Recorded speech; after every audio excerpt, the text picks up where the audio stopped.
Kita lanjutkan. Silakan pemohon nomor 12 untuk menyampaikan pokok-pokok permohonan. Yang mulia, sebelum menyampaikan pokok-pokok permohonan, kami ingin menyampaikan bahwa sebelum perkara ini kami ajukan ke Mahkamah Konstitusi, kami juga telah melaporkan pelanggaran dan kelalaian kepada Bawaslu Kabupaten Skadau. Sampai perkara ini diajukan, memang kami belum mendapatkan pemberitahuan tentang status laporan kami. Namun yang mulia, ketika perkara ini sudah kami sampaikan dan sudah kami perbaiki, status pemberitahuan tentang laporan baru kami terima yang mulia, tepatnya sekitar akhir Desember dan di awal Januari. Sedangkan permohonan ini kami sampaikan pada tanggal 17 Desember 2021. Maka kami mohon kepada yang mulia bahwa kami menyampaikan perbaikan permohonan kembali yang pada prinsipnya tidak merubah substansi permohonan, tapi hanya menguatkan atau mengkaitkan dengan bukti baru. Dalam hal ini adalah pemberitahuan tentang status laporan kami ke Bawaslu Kabupaten Skadau. Secara prinsip perbaikan permohonan ini tidak merubah substansi yang mulia, karena biar dalam kerangka lebih mempermudah saja bukti-bukti yang kami temukan baru tersebut dalam hal pemeriksaan di persidangan.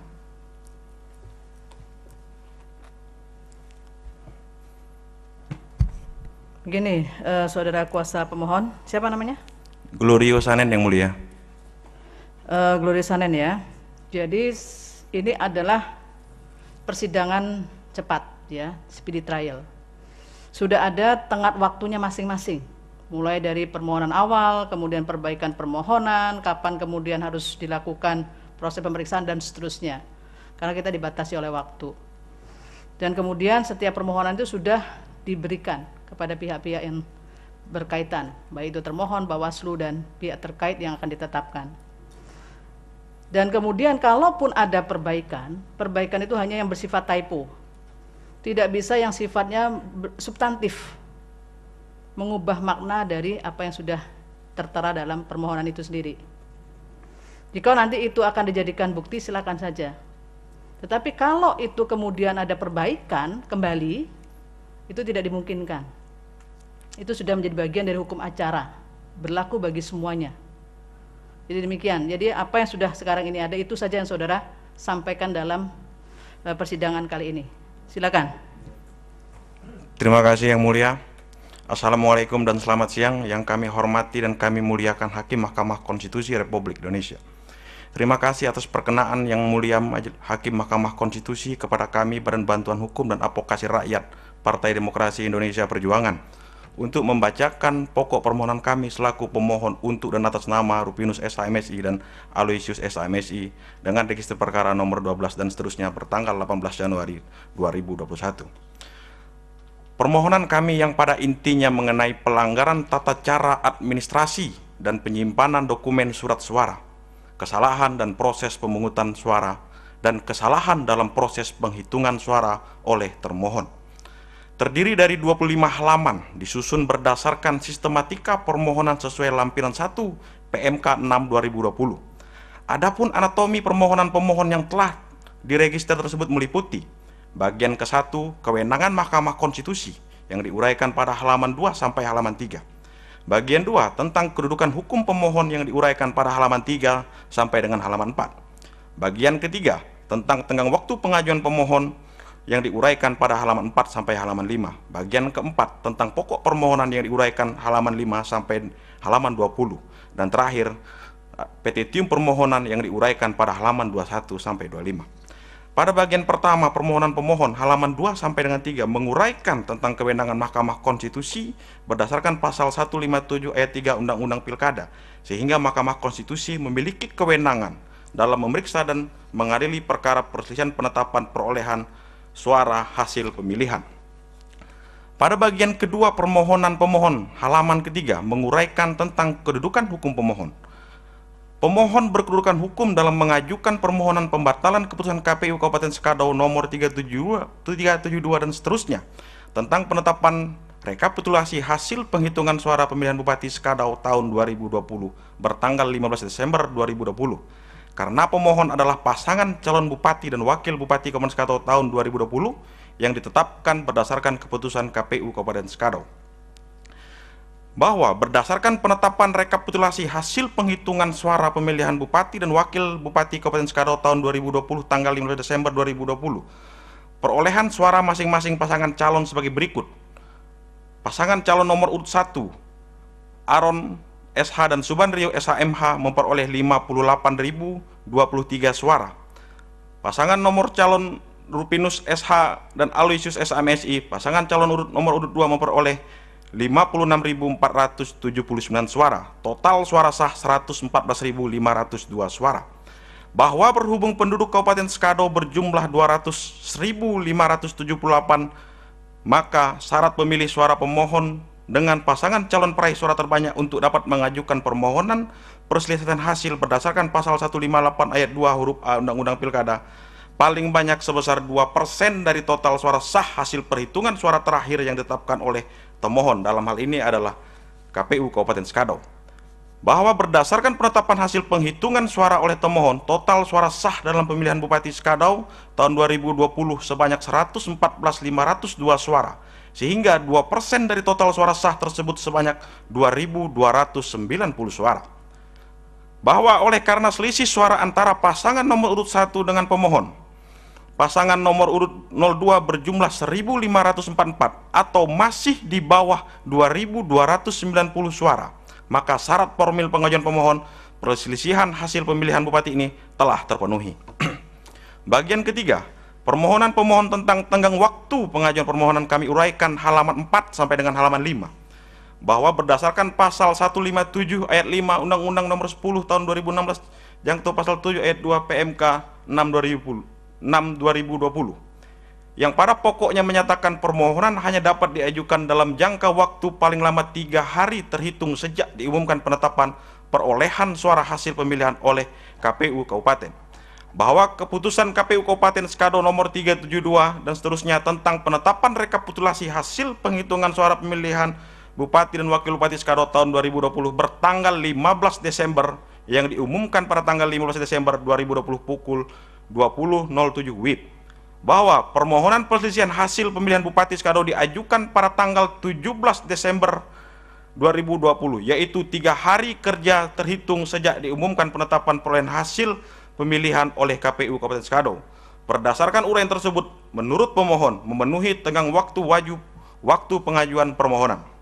Selanjutnya adalah bagian keempat tentang pokok permohonan yang pemohon uraikan pada halaman 5 sampai dengan halaman 20.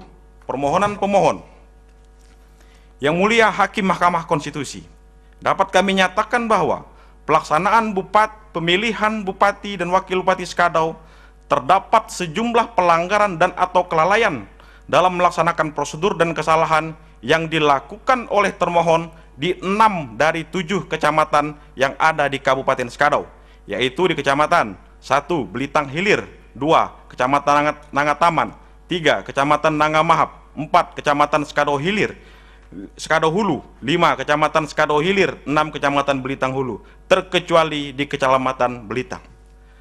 Jumlah daftar pemilih tetap di kecamatan-kecamatan tempat terjadinya pelanggaran dan kesalahan prosedur pemungutan dan penghitungan suara tersebut adalah sebanyak 34.584 pemilih, jumlah yang sangat signifikan yang mempengaruhi perolehan suara, dengan perincian sebagai berikut.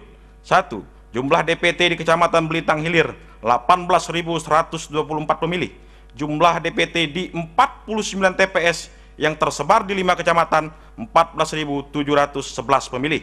Jumlah DPT di 5 TPS yang tersebar di Kecamatan Skadau Hulu 1.749 pemilih. Yang mulia Hakim Mahkamah Konstitusi, pokok permohonan kami mengurai perihal 3 pokok pelanggaran dan kelalaian yang terjadi di dalam kontestasi Pilkada Kabupaten Skadau tahun 2020. 1.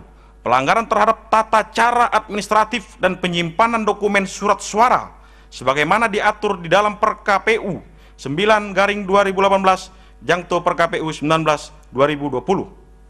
Di Kecamatan Belitang Hilir terjadi pelanggaran sebagai berikut. A. Rekapitulasi di tingkat kabupaten terjadi atau terungkap adanya pelanggaran atau kesalahan prosedur, yaitu sampul model D hasil kecamatan KWK merupakan berita acara dan sertifikasi rekapitulasi hasil penghitungan suara di tingkat kecamatan Bintang Hilir ternyata sudah dalam keadaan tidak tersegel, dan hal mana menyalahi ketentuan pasal 13 ayat 3 huruf A, B, C, D tentang perubahan peraturan KPU nomor 9 tahun 2018 tentang pemungutan dan penghitungan suara pemilihan. Bisa kita lihat pada bukti P60 dan bukti P61. B. Rekapitulasi di Kecamatan Bintang Hilir juga telah terjadi pelanggaran dan kesalahan prosedur yang dilakukan oleh pihak termohon inkaus KPU, PPK, PPS, dan KPPS, yaitu dokumen formulir C hasil KWK merupakan berita acara dan sertifikasi hasil perhitungan suara TPS ternyata dikumpulkan dalam satu kotak, padahal semestinya formulir model C hasil KWK disimpan dalam masing-masing kotak tiap-tiap TPS sebagaimana diatur dalam pasal 15A ayat 1 dan E peraturan KPU nomor 9 tahun 2020 tentang pemilihan. Dapat kita lihat bukti di P61 bahwa terjadi pelanggaran dan kesalahan prosedur dalam proses pemungutan dan penghitungan di TPS sebagaimana kami uraikan dalam halaman 9 dan 10. Berdasarkan hal-hal di atas, maka penetapan hasil penghitungan suara oleh termohon tersebut cacat hukum dan karenanya beralasan untuk dilakukan pemungutan suara ulang di seluruh TPS di Kecamatan Bintang Hilir.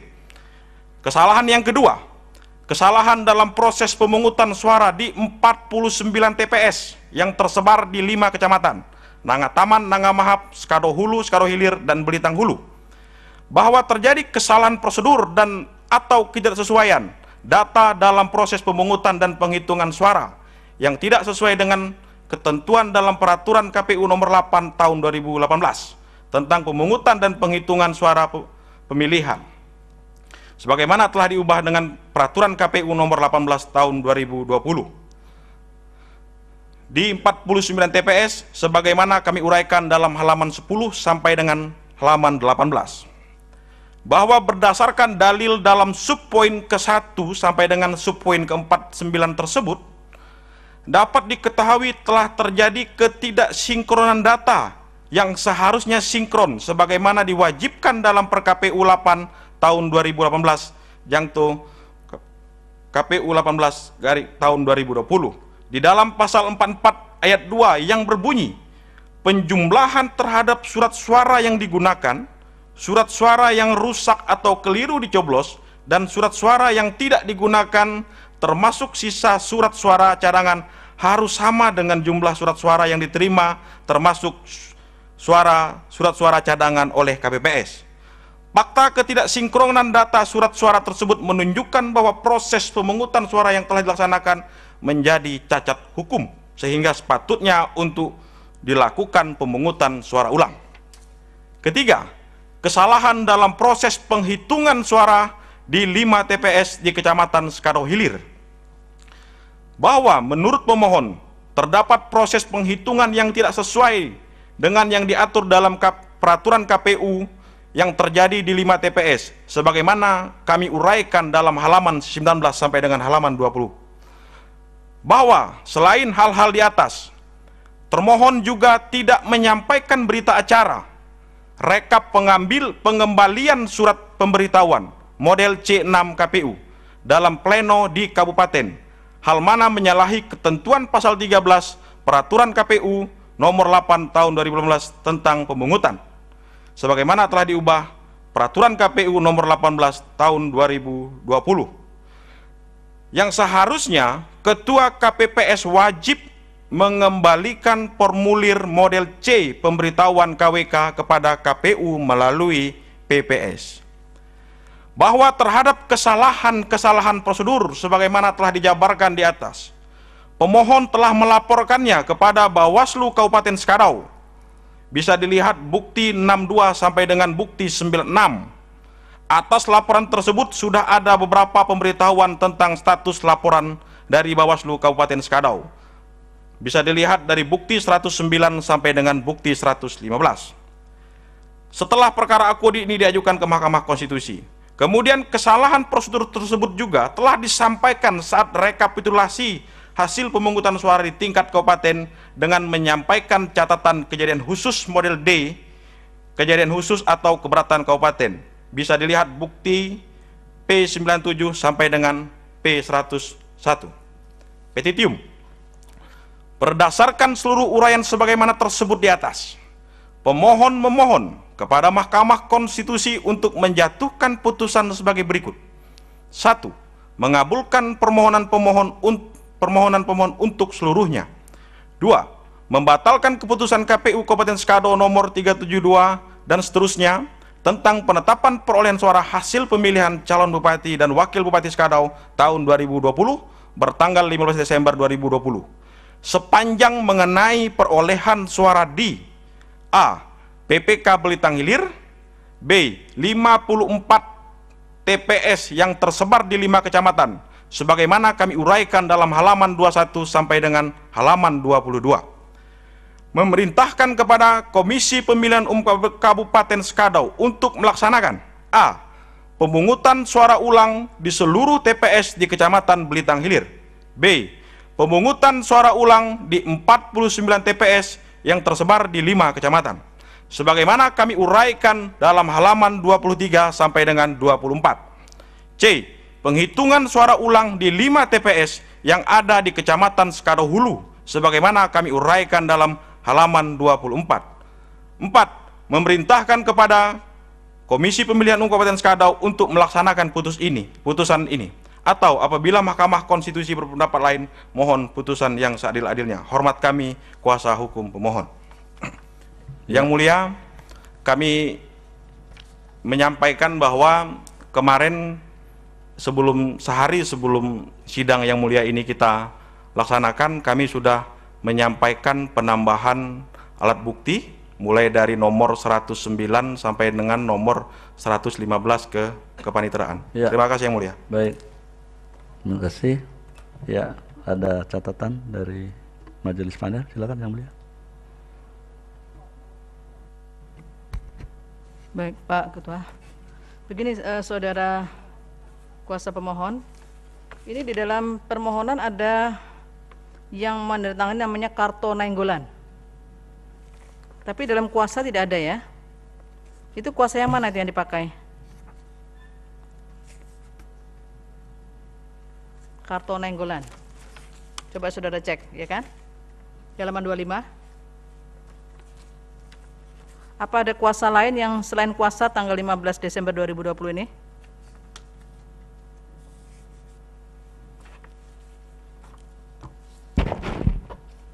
Izin yang mulia dari pemohon, yang kuasa yang diajukan sebagaimana yang telah kita serahkan saja yang mulia. Jadi kalau tidak ada tanda tangannya bisa dicoret.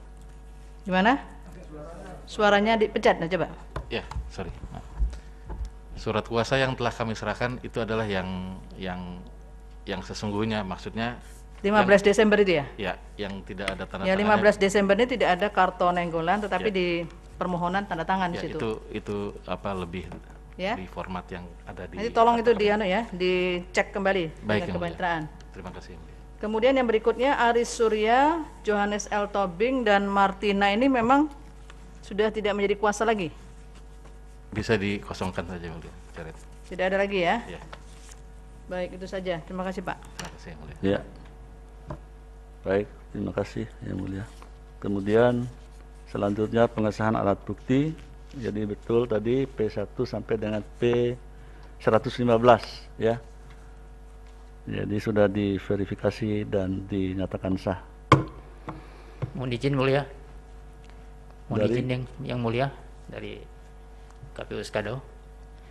Ini terkait dengan soal apa namanya penambahan alat bukti. Kalau kita lihat dari pemohon di masa perbaikan ya, tanggal 21 Desember tahun 2020, tentu saya kira kita harus mentaati tertib administrasi ya. Jadi waktu 3 hari perbaikan. Kalau di sini kan sampai dengan 101. Nah, kalaupun misalnya saya kira tentu harus dilihat. Jadi perbaikan tanggal 21 itu Intinya tidak ada ruang lagi untuk melakukan perubahan atau perbaikan berikutnya. Nah, kalau begitu kami mohon izin, artinya kami harus melihat bukti dan ensaginya atau tentu hemat perbaikan dengan batas 21. Jadi ada penambahan, berarti ada 5, ada 5 penambahan berarti. Iya, paham ya, jadi keberatan ya. Ya. Ya. Masih yang mulia. Baik, dari KPU ya. Jadi apa yang sudah disampaikan nanti sudah dicatat ya dalam persidangan ini. Jadi nanti diberi kesempatan yang sama ya. Baik. Selanjutnya untuk perkara ini ada calon pihak terkait yaitu Aaron SH dan Subandrio SH MH mengajukan permohonan sebagai pihak terkait. Setelah majelis panel membaca dan mempertimbangkan, maka menetapkan satu, menerima Aaron SH dan Subandrio SH MH pasangan calon bupati dan wakil bupati Sekadau sebagai pihak terkait dalam perkara nomor 12 dan seterusnya. 2, memerintahkan kepada panitera untuk mencatat dalam buku registrasi perkara konstitusi elektronik dan memanggil pihak terkait tersebut guna menghadiri sidang pada hari, tanggal dan jam yang telah ditetapkan untuk mendengar keterangan pihak terkait pada pemeriksaan persidangan. Jadi permohonan untuk menjadi pihak terkait dikabulkan.